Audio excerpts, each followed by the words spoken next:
Hey guys, welcome back to the channel. Today I'll be covering my thoughts on the newest Guillermo del Toro movie, Nightmare Alley. This is such a fantastic film with so many positive aspects, therefore it is definitely one of my favourite movies of 2021. Before we get started, please consider subscribing if you want to see more movie related content. I've got a few reviews up already and plan on making more. I also plan on making movie rankings and actor/director rankings, so stay tuned for that. With that over with, let's get into the review. I'll start by talking about the cast, which is exceptional and full of magnificent performances all round. The lead character of Nightmare Alley is a man named Stanton Carlyle, who is played by Bradley Cooper. Cooper's filmography is a bit strange, with the actor having played lots of mediocre roles in comedies and romances. However, there are some films in which he plays a serious character, and he has shown that he can be an excellent actor when the role is right. Some examples of his great performances in serious roles include The Place Beyond the Pines, A Star is Born, and American Sniper. Bradley Cooper wasn't the first choice for this role, with Leonardo DiCaprio originally agreeing to play the part of Stanton Carlyle.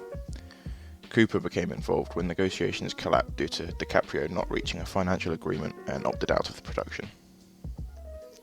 Other members of the cast include Rooney Mara, Cate Blanchett, Willem Dafoe, and Ron Perlman. Each actor gave a great performance, and it is staggering to me that a film with such a high-profile cast has only made just over half of their budget back in the box office.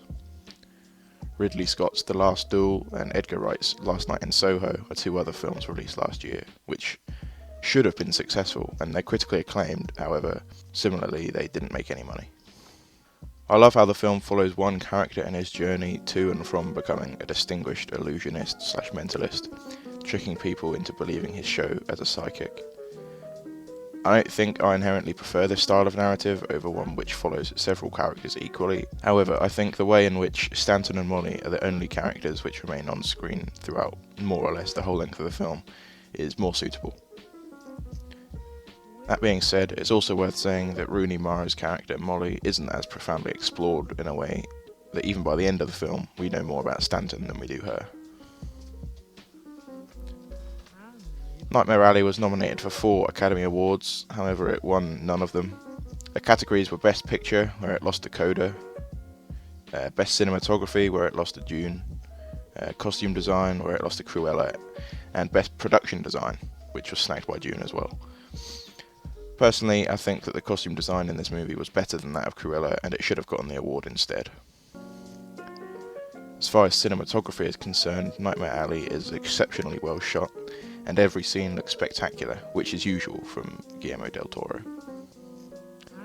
I think Nightmare Alley's strongest category though was production design, with most sets being built practically and looking outstanding, especially during the scenes at the start of the movie where the setting is a travelling circus. I accept that Dune is a more worthy winner for this award, however it's still this movie's strongest aspect. One aspect of the film I think has a negative impact is the pacing. I definitely think that it should have been shortened by 20 to 30 minutes in length to around 2 hours in length total. During the first viewing I found myself easily distracted and on the verge of losing interest, but in spite of that, upon my second viewing, and with the knowledge of how good the movie actually is, I had no struggles. As stated previously, this film didn't do well in the box office at all. It's quite upsetting to me that original films like this can't get any substantial recognition at the box office, despite having incredibly well-known actors and crew involved. The Last Duel, as an example, stars Matt Damon, Ben Affleck and Adam Driver, all of whom are greatly recognised as good actors and have been in several blockbusters collectively. Despite this, the film made $30 million from its $100 million budget, so it lost $70 million in total.